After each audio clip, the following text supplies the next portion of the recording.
North America, call toll-free 1-833-288-EWTN. That's 1-833-288-3986. Outside North America, call 1-205-271-2985 or send an email to openline@EWTN.com. A tremendous Wednesday to each and every one of you. Thanks so much for tuning in to EWTN's Open Line. Father Mitch is in the house ready to answer your questions. If you'd like to be part of the program, pick up the phone and give us a call. The number's 833-288-EWTN. That's 833-288-3986. If you're outside the United States and Canada, we'd still love to hear from you. You can call us by using the number 1-205-271-2985, and we'll even put you straight to the front of the line. And you can always send us an email. That email address is openline@EWTN.com. I'm Jack Williams. Michael McCall producing the program today. Tom Thumb, I've been told, is screening phone calls for us. He's struggling with that big piece of phone equipment, him being as big as your thumb. No. No. You seem skeptical. Oh, I'm sorry. It's Tom Price. Tom Price is screening phone calls today. Yes. Who's teaching us reading today? He confirmed. He said it was Tom Thumb, so, you know, I can only go with the information I've been given. And Vanessa Sanchez handling our social media efforts. So if you're watching on YouTube or Facebook Live, you can type a question into the chat window, and it may find its way to us by the end of the program. And our host, as he is every Wednesday, Father Mitch Pacwa, how are you? Groovy. Do you have some emails there? I do. Want me to answer them? Sure. Okay. You could even read them first if you wanted Okay, to. I'll start off that way. Hi, Father Mitch. I need your advice about something that's bothering me. My sister-in-law is a cantor at our parish, active in the choir, and sings at weddings and funerals. However, her husband was previously married in the Catholic Church, and his wife committed adultery. He never got an annulment, but did obtain a legal divorce. When my sister-in-law and he got married, they got married civilly. She doesn't receive communion, and knowing all this, do I say anything to my pastor? Part of me feels it's not my place, and the other part of me feels I have a moral and ethical responsibility to speak up. But if I do say something, she'll figure out it was I, and it will cause a huge family rift. What, if anything, should I do? I think he's skipping a step. Yeah. You got to go to her, huh? Yeah. See, that's, once again, you and I agree. That should frighten you, but I'm quite comfortable with it. But I would definitely go to her and just ask her how, this is going. I mean, for one thing, it's a good thing that your sister-in-law is still coming to Mass, even though she's aware that she cannot receive Holy Communion. The issue of her not being in a regularized marriage is, a moral concern. But I would go to her rather than to the pastor or anybody else in the parish. Start off that conversation there. Remember how in Matthew 18 our Lord tells us to do just that. Start off with the person and then move your way up. But it may well be that she has already let the pastor know why she doesn't go to communion. This would be something he would most likely notice. And yet being able to, he obviously, he lets her be part of all this, and she's not teaching anybody. The other question is, how public is this information? Does it have an impact on other people? If they don't know, then, it may be better that they don't. I mean, would being in an irregular marriage in and of itself disqualify you from any of these public ministries like cantering?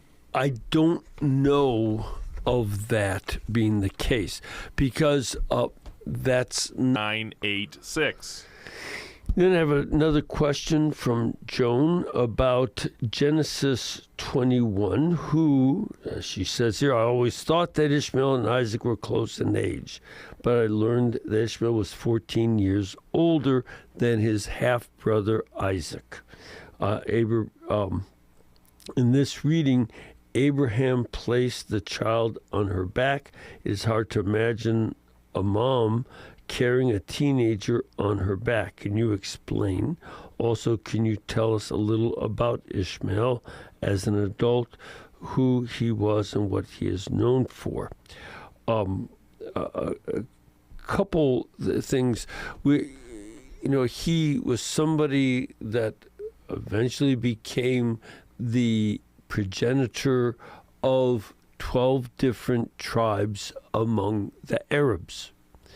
And he's considered the father of the Arabs in the Bible, and by Arabs.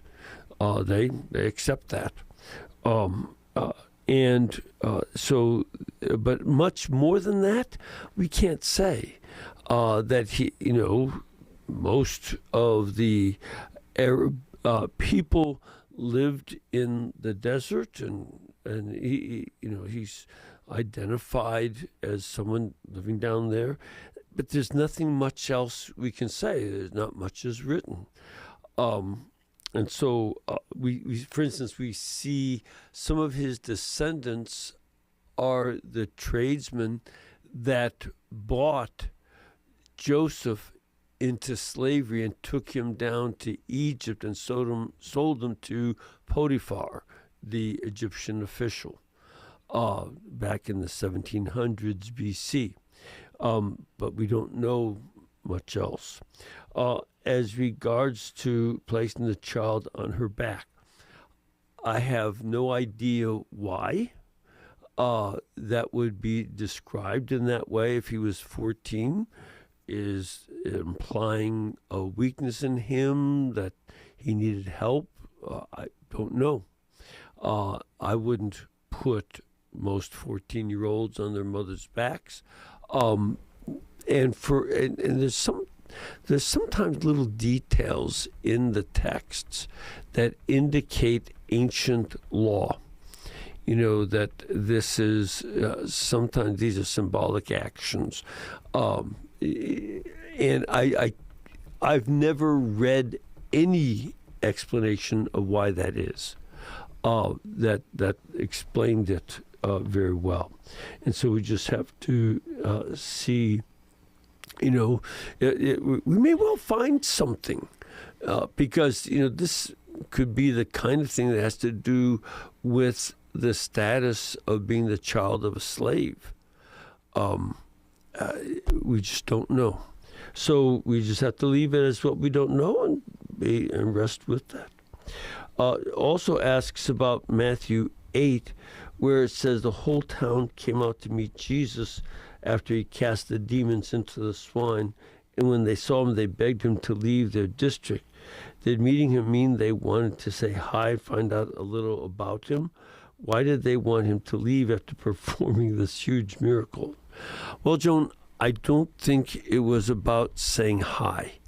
No. He miracled them right out of their livelihood. Yeah, well, there's that, because the pigs then jumped into the lake and drowned. But there's something else I think that's more frightening for them. They were certain people in general are frightened, logically, of the demonic. Here they see a man who is more powerful than the demons. The people had shackled the man. They had tried to chain him. Nothing worked. He always got out. And Jesus did calm him down. A lot of times when people get better, the other folks around them get frightened because they don't know how to cope with the improvement. It's EWTN's Open Line Wednesday with Father Mitch Pacwa.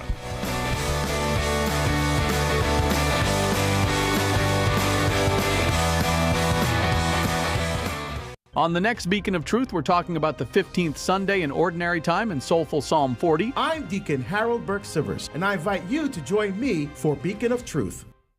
Hello, I'm Matthew Bunson, Vice President and Editorial Director for EWTN News and a faithful reader and subscriber to the National Catholic Register. The Register has in its pages everything about the world around us. Sections on, of course, the church, on church teaching, politics, culture. The National Catholic Register is an absolutely vital source in your own personal formation as a Catholic. I read it every day. It's a major part of my educational life, of my professional life, my personal life, and my faith life.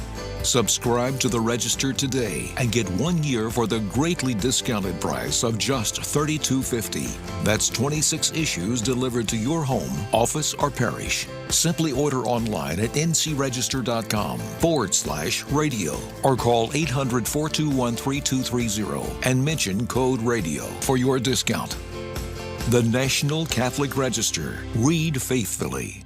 Jesus revealed 12 promises for those who honor His Sacred Heart. Learn what these promises mean for you with our free ebook. Visit EWTN.com, Seasons and Feast Days, and click on Sacred Heart of Jesus. Helping build strong Catholic families. This is EWTN Radio. This is Open Line on the EWTN Global Catholic Radio Network. If you have a question, call 1-833-288-EWTN. That's 1-833-288-3986. Outside North America, call 1-205-271-2985. Or send us an email to openline@EWTN.com. You know, EWTN podcasts are available on Audible. Our weekday shows from the Sunrise Morning Show through Ave Maria in the afternoon, plus the latest weekend programs. You can find it all on the Audible app. 833-288-EWTN is our toll-free number. 833-288-3986. Gene is in Winslow, Arizona. Didn't the Eagles sing a song about Winslow, Arizona? These kids, I don't know. Back in the day? Yeah. She's listening at EWTN.com today. Jean, you are first up today on Open Line Wednesday. Oh, okay. Thank you. It's good to talk to you all. I listen to you all the time.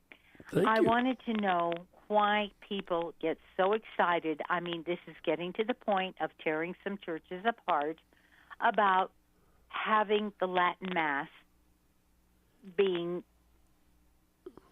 said, I guess. I don't know, performed, whatever they want to call it. Celebrated is a good word. Celebrated. Thank you, Father. Sure. I'm getting kind of old, and things go out of my head. I'm probably older than you. No, I'm older than you. Oh? Yes, I am. Yes, I am. You're the age of my younger brother. Okay. But anyway, about the Mass, because, I mean, I grew up with it, and it was fine. You know, I'd go to Mass and with my sister and family and read along in the English Latin missals and so forth and so on.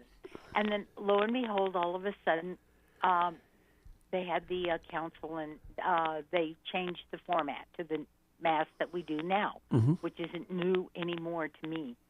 And I just dearly loved it because they increased the readings, they increased the Bible stuff, they made it a 3-tier, you know, over the 3 years, so forth and so on. And why everybody gets so excited about going back and just reading Latin, you know, I mean, are they going to high masses? Because the high mass would have been something that, you know, as an adult I would have appreciated. Sure. I always hated it when I was a kid because we had to sit there longer. Right. But anyway, I don't understand. Okay, here's one of the is. Yeah. Here's one of the things. Do you ever ask any of the advocates why they're so excited? No, because there's nobody here where I live that we don't do that. I Right, mean, right. There's And- nothing. I'm out in the middle of nowhere, and so I have no contact with people. And here's my experience. I'm not somebody who pushes for or against the traditional Latin Mass. I just don't. I think I remember it also very well. I served it until we started introducing English back when I was 16, so that would have been about 65, 66. They started introducing some English into the text. And the and as far as I'm concerned, the Latin Mass is very nice, but it's just a little modern for me. I prefer Aramaic. That's what we use in our liturgy, but that's fine. I think there are a couple things and this is what I hear from people who love the Latin Mass. One, they prefer the solemnity and regularity of it, and they find it a more prayerful atmosphere. And in some places where I know they've been celebrating Latin Mass for a pretty long time now, since they first got permission, they find that even children who are very small, preschool, recognize something more solemn is taking place, and they seem to they claim that children behave better that way because there's something that is just much more serious. Now, I think that's one issue. I think there's also a negative reaction that had occurred from the time of the 70s and 80s, which, seeing as how you claim to be older than I, you would remember quite well too, that we saw a lot of experimentation with the Mass, much of which was very superficial. That certainly was my impression of it. It was an experimentation that did not, give us. Here would be the way I'd put it. A lot of the experimentation focused on the way we express ourselves, rather than seeing the liturgy as a foretaste of heaven. So, and that was a big dispute. Are we trying to, reflect the heavenly liturgy, such as we see in the book of Revelation, so beautifully portrayed, or are we expressing how we feel and worship? And the folks who like the Latin Mass prefer to have the liturgy as a foretaste of heaven. This would, for instance, dominate all the Eastern liturgies. The Byzantine liturgy has that very explicitly in mind, that they want this foretaste of heaven. And that was missing. I don't think now some people, I think, overstate the case in favor of the Latin Mass. If we only had the Latin Mass, we wouldn't have some of the dissension in the church, etc. I think that's an overstatement. Martin Luther only knew the Latin Mass, didn't stop, and same with Zwingli and Calvin. That didn't stop them from splitting from the church and causing dissension. And Latin liturgy, Latin language is not the Savior Jesus Christ is. And we have to keep ourselves focused on the person of Jesus Christ. But we can pay attention to the aids that help us focus on him more. And I I see it here in Birmingham, and I saw it up in Chicago.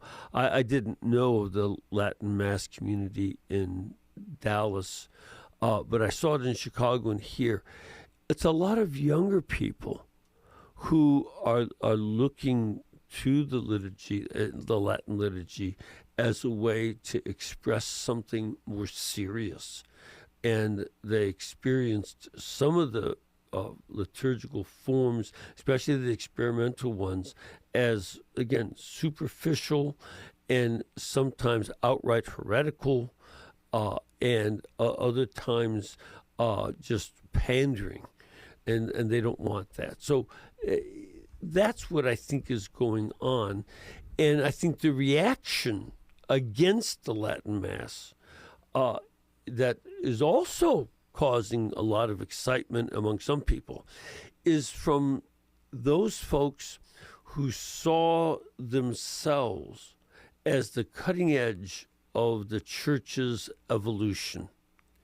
And in their mind, to prefer the Latin traditional Mass over the vernacular is like akin for them. It's akin to reversing the spin of the earth. You're making us go backwards, and it causes them a certain emotional panic. And that also is a strong reaction. I don't think that reaction is necessary. And my own sense would be, let the folks who want Mass in Latin have it. Let that be. And we can accept the Byzantine churches, the Oriental churches, and we now have the Anglican usage parishes. One of the great virtues of Catholicism is that we have thousands of different religious orders instead of sects. And this allows us to have a much, our structure allows that kind of diversity to exist and flourish, and see how that goes. That would be the thing I would see. Does that help, Gene? Yes, thank you so much, you all. You're always very informative. It gives me something to think about. Sure, yeah, and again, let me ask you a question. Yeah, there are, some extreme people who prefer the traditional Latin Mass, who do so beyond the bounds of what Holy Mother Church has prescribed. Yes. There are people celebrating the Novus Ordo, and I agree with Gene, it's not so new anymore, that are also beyond the bounds of what Holy Mother Church has prescribed. Right. But you can enjoy the traditional Latin Mass or the Novus Ordo Mass comfortably within the bounds of Holy Mother Church. And personally, I think the most important thing is to not cast aspersions on those who prefer the one other than the one you prefer. Yeah, it's not a choice for sin. Some people are so upset. They're more upset that some young people have chosen Mass in Latin than they would be upset that they are living together before they get married. They're more accepting of that than of the Latin Mass. That's not good sense. Balance over this, and recognizing, again, neither the vernacular nor the Latin nor the Aramaic is able to save anybody. Jesus is the one who saves. And this is a very important principle for us to hold, and to, in all things, as St.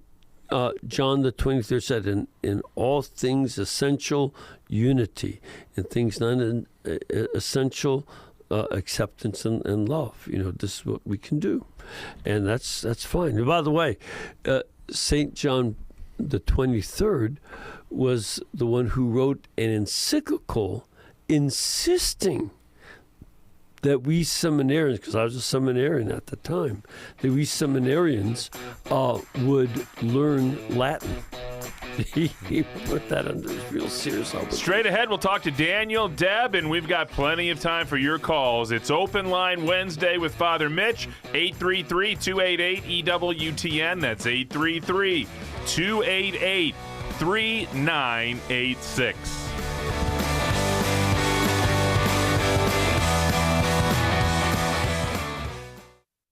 Get ready for a new season of James the Less. I like your haircut. With less hair. Hi, Emery. More drama. He's funny and handsome and... You're not going to be a nun. Oh. And James Little... He likes you. ...is trying to figure things out. But you're not Catholic. Yet. Presenting Season 2 of James the Less. See you there. I'll see you there. An all-new season of James the Less. Streaming now at EWTN.com/James the Less. EWTN is looking for qualified people to fill a number of exciting positions. Make a difference using your God-given talent. Visit EWTN.com/employment today. This is a Pro-Life Minute with doctors Stephen and Gracie Christie. Steve, what do you say when you hear this very common pro-choice argument? An embryo or fetus is just a part of a woman's body, and a woman can do whatever she wants with her own body. Right, the classic body part argument. The embryo is in no way a part of the mother's body. Science clearly defines body part as a structure that shares the same genetic code as the rest of the body, like the appendix or a tonsil or an arm, and it does not direct its own development. The unborn child has a completely unique genetic code. Half the time, it has a different sex than its own mother. And it also directs its own development. So the embryo is clearly a separate living human being residing temporarily inside his or her mother. That's the science of the matter. For more on the culture of life, go to EWTN.com/pro-life. Do you want to become Catholic, but you're worried about what your Protestant family might say? We want to help here at Call to Communion, tomorrow at 2 p.m. Eastern. Now back to Open Line Wednesday with Father Mitch Pacwa. This is Open Line on the EWTN Global Catholic Radio Network. Congratulations going out to another great EWTN radio partner, celebrating an incredible 21 years as an EWTN affiliate. Does that mean they can have a cocktail now? I guess. Wilmington Catholic Radio has 3 stations serving Wilmington, Bradley Creek, and Porter's Neck, North Carolina. Congratulations to Bill Hamilton and his whole team at Wilmington Catholic Radio from your friends here at EWTN. 833-288-EWTN is our toll-free number, 833-288-3986. Next up is Daniel in Guthrie, Oklahoma, listening on the EWTN app. Daniel, thanks so much for holding. You're on with Father Mitch. Hi, Father Mitch. So I have a question about the Jesuit involvement in the French and Indian Wars that went on between the English colonies in New England and the French in Quebec, or what's today Canada. Mm-hmm. The latest, I've been reading quite a few books about it to do with genealogy.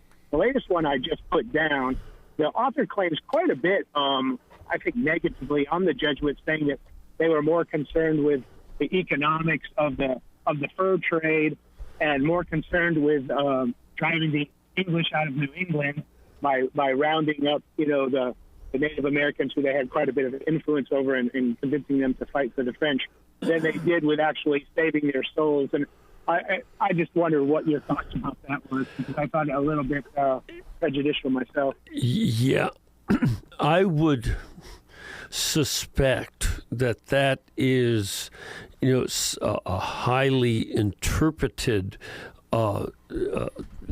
interpretation. I mean, this is must have been a Dominican. No.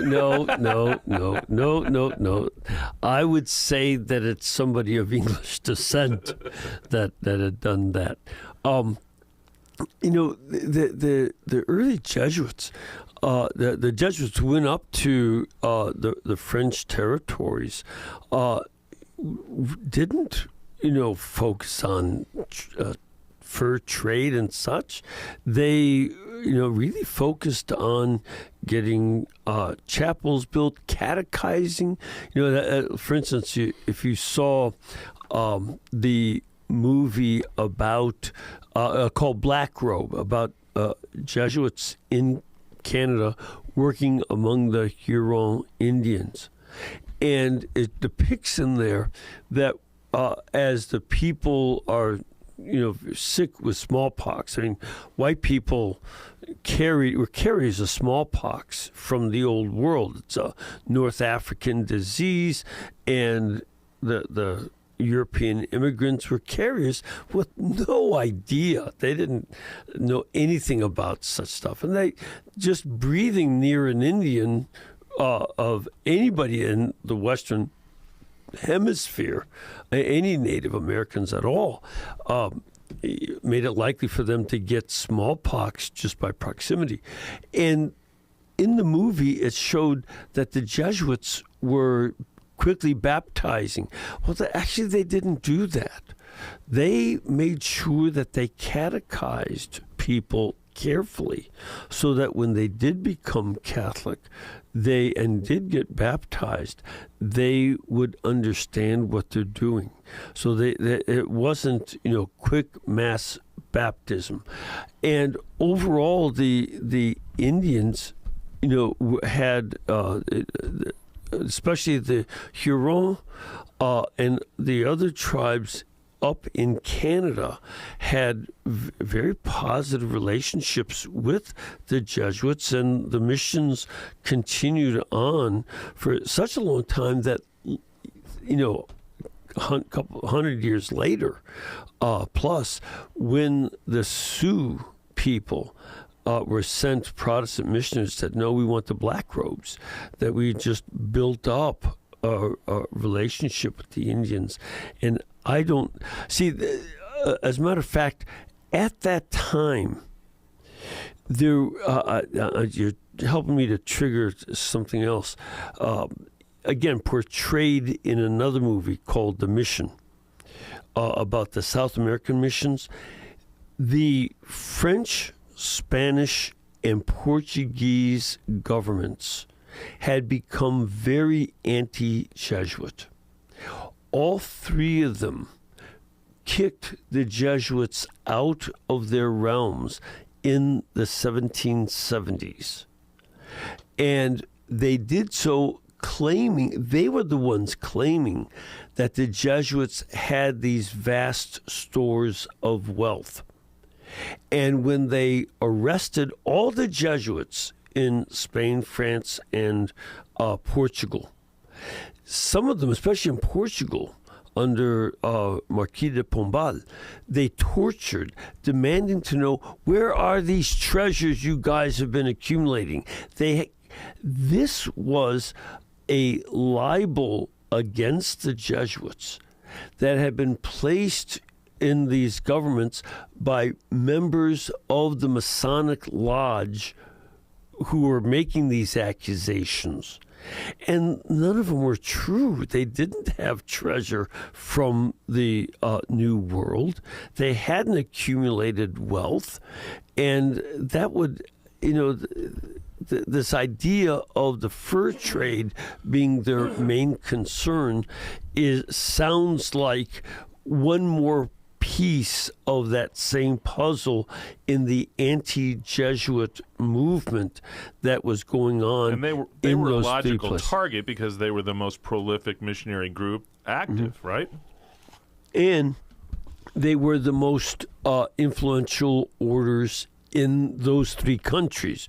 We were the largest of the orders in those three countries, as well as in the missions. So that was, one of the things that was going on.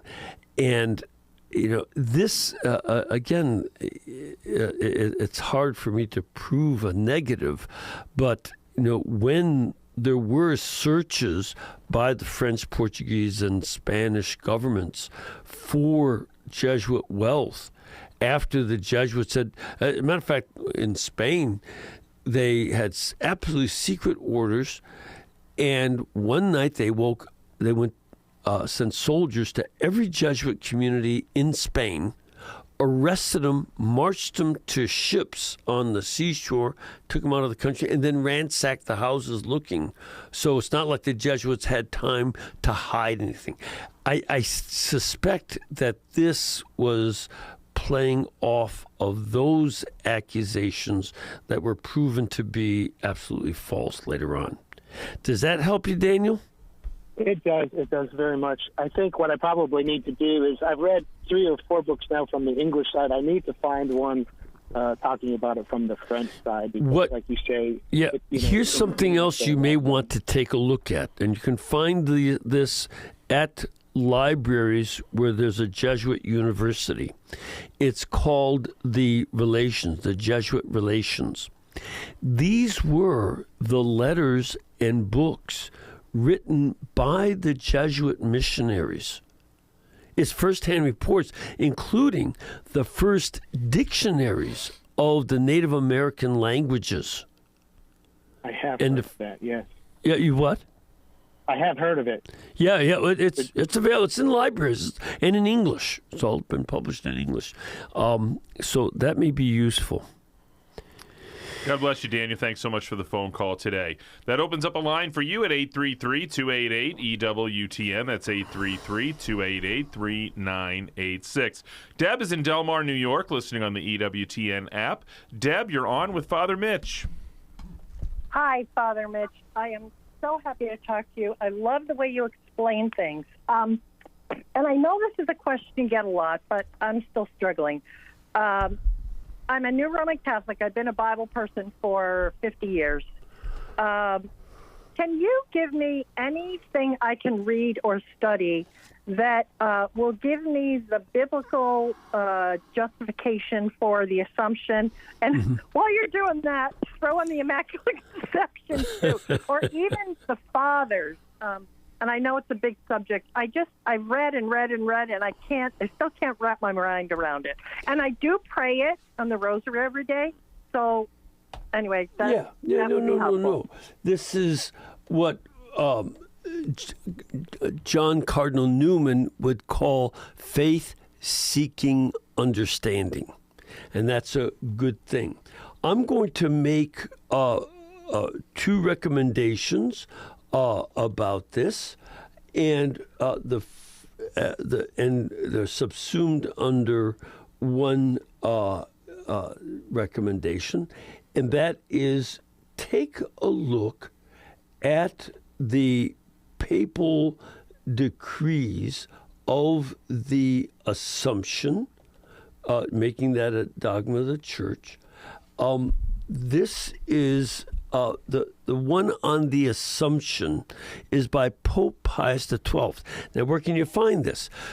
It's online. It's all over online. Vatican, and also at the EWTN Documents Library. You can get all this material, and the definition of the Assumption was in a papal document called Munificentissimus Deus. It's an apostolic constitution defining the dogma of the Assumption, and the title means most bountiful God. You know the word munificent. Well, this is Munificentissimum Deus. So that is available, and he lays out in the Fathers where this comes from and how early it was celebrated as a feast, etc. And you can also do the same with the decree on the Immaculate Conception by Pope Pius IX in 1854, and that is found. There's one that he wrote called Ubi Primum, and that's from 1849. And when you go into the document, just look up the title of the Pope, and you'll see these documents there. And also under Pius IX, Ineffabilis Deus, which is about the which means ineffable God. This also lays out this the Immaculate Conception. You'll see where they came from, with their reasoning. Now, as far as biblical evidence for the Assumption, first we see that the Bible does not describe the Assumption. But when you go to the book of Revelation, chapter 12, we see that right after St. John saw a vision of the Ark of the Covenant in the temple, here in chapter 12, verse 1, he says, "And a great portent appeared in heaven, a woman clothed with the sun, with the moon under her feet, and on her head a crown of 12 stars. She was with child and cried out in pangs of birth." And then it goes on, and clearly it's the Blessed Mother, because her son is Jesus. It's the Messiah. So what would you say to our evangelical brothers and sisters who would tell you it is clearly Israel? Couple things. I'm not super intimately acquainted with such things, but my general impression is that giving birth is a one-woman effort rather than a group effort. I don't think groups give birth to the same child. Would I be correct on that? I agree with you. Okay. You're closer to these things than I am by experience. I just study them. But you see Israel mentioned here earlier in the book of Revelation by going through the 12 tribes and the 12,000 people. 12 stars is what they would equate that to. A lot of the things there. But groups don't give birth to a child, and furthermore, this woman here is not a group of people, but has maternal care for her children, a group of people, and not Israel. So they're grasping at straws. When it says that he's a male child who is to rule all the nations with a rod of iron, that's a citation from They don't Psalm dispute 2. that that's Jesus. Right. They're just saying that he came from Israel. He did, but through one Israelite woman. And that's how birth happens.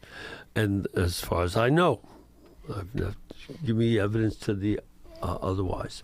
So that's where I would go for those two things. Does that help, Deb?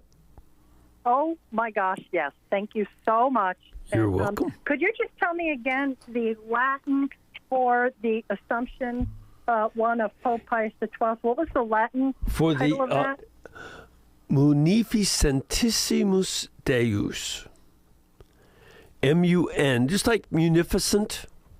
I don't know if you know that. We don't use it too much in English, though it does appear. Munificent, but it's munificentissimus, most munificent. That's the imus endings on adjectives mean it's the most. So it's most munificent or most giving God. So that's there. But just go up and look up Pope Pius XII encyclicals. We have in our documents library encyclicals. Look, when you get to that, go to Pius XII, and you see all his encyclicals, and Munificentissimus Deus will be among them. God bless you, Deb. We appreciate the phone call today. There's some Dominicans running around here. Yes, there are. I think they're going to be on your show tonight. Yes, they are. Father In Andrew fact, I rounded up a Franciscan last night for dinner so he could complete the jokes. Father Andrew Hofer and Father Philip Nolan, what are you guys going to talk about? The Our Father. We're in favor of it. And they wrote a really, really wonderful little book of meditation and prayer on the Our Father that I think will be very helpful to people. Yeah, very good. That's EWTN Live tonight, 8 p.m. Eastern Time, right here on EWTN Radio and Television. Next stop is Springfield, Illinois. Shireen is listening on Covenant Radio today. Shireen, you're on with Father Mitch. Hi, Father. How are you? What I'd like to ask you is this. I had lunch today with a friend, and she became Catholic in 2002, but she's left. She has issues. Mm-hmm. But what she said today was that she read a book on the history of the popes, and she said her conclusion was that the popes were mean. The popes were mean? We've had some scoundrels Were mean, sprinkled and in. cruel, mean. Okay, and Wondered what you could the clarify among the early popes? Yes, because I asked her. I said, how far back? She said, from the beginning. St. Now, Peter I was think- mean? I understand, but we're dealing with somebody here who's not happy with the church. And I'm Yeah, trying to find I would, when I look at the papacy of the 10th century, those were scoundrels. The majority of them were scoundrels. You get into the late 15th and the first third of the 16th century, yeah, you got a bunch of scoundrels in there. And even some of the scoundrels like Alexander VI still did some really good stuff. Like Alexander VI stopped a global war between the Spanish and Portuguese empires. But I can't think of any of the early popes that I would classify as mean. For one thing, we don't have a whole lot. Here's what you can do. The majority of information that we have in their regard historically is from the Liber Pontificarum. It's the book of the popes. And it gives the history of early popes in those first centuries. I think it goes up until about the 700s. I think that's as far as it goes.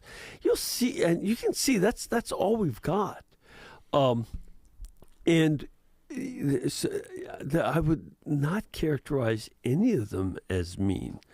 And what I would ask her for is the data indicating a mean quality. Secondly, when you take a look at some of the debates that took place in the 3rd century about there are debates in the 3rd century and in the 4th century where there had been a number of Catholics who were caught by the Romans. They repudiated their faith. They, no, I don't. I'll offer incense to the emperor, but whatever you say, because they didn't want to be tortured. And then afterwards, they repented. And there were some groups in the church, two in particular, who said, nope, they can never be forgiven. You got to keep them out of the church. Their baptisms are invalid.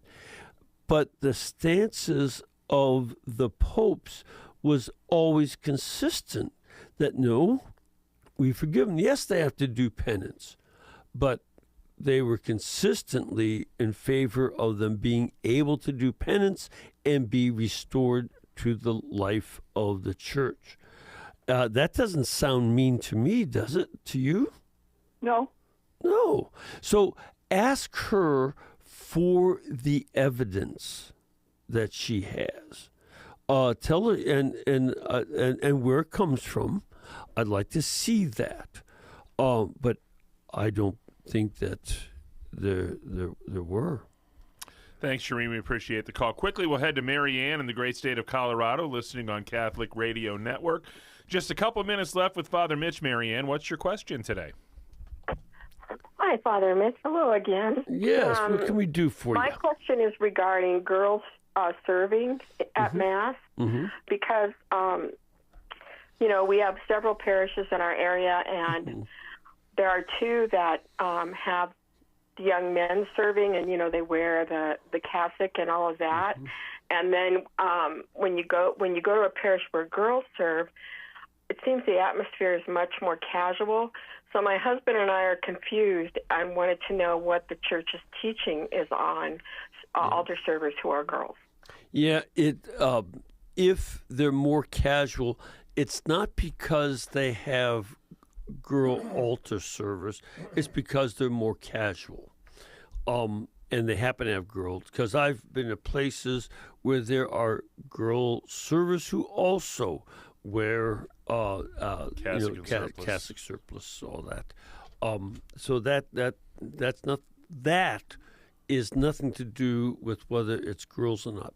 The question for a number of pastors, and I've had this too, is when you have girls serving, you tend to not get the boys to serve, especially when you're talking about kids in grammar school and we call it that junior high, middle school, whatever they call that nowadays. We didn't have any of that.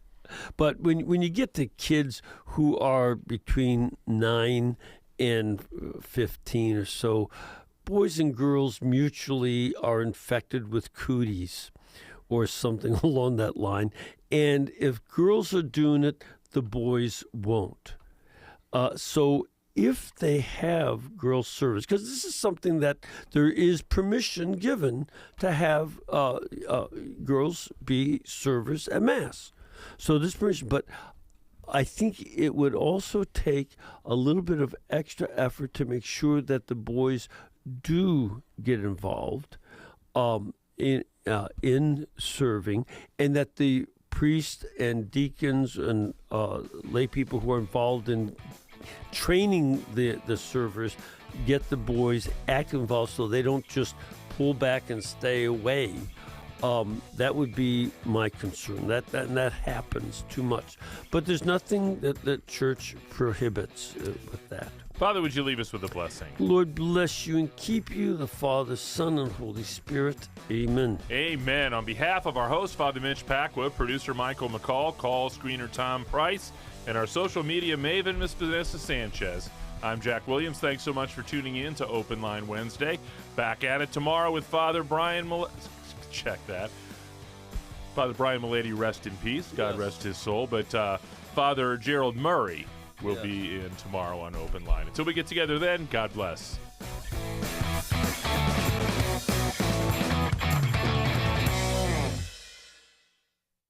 Here's a quote from Mother Angelica's Perpetual Calendar. How does one pray continually and never lose heart? By absolute total confidence in God.